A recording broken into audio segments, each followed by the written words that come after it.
बायको पाहताना चार गोष्टी पाहाव्यात.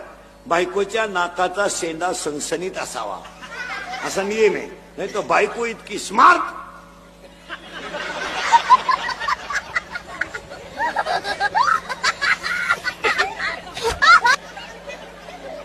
एकानं नथ केली बायकोला, नथ नागपुरीच वर वहिलं, त्यानं दामन तापावलं, नागपुरी जास्त.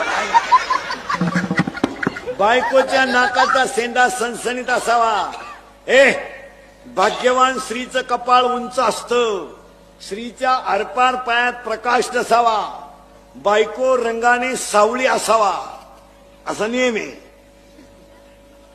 अजून एक गोष्ट आहे पण ती तुमच्या ध्यानात नाही येणार.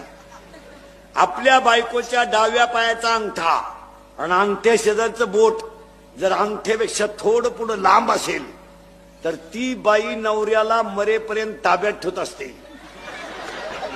घरी गेले हो, घरी गेले हो, घरी गेले हो, घरी गेले हो.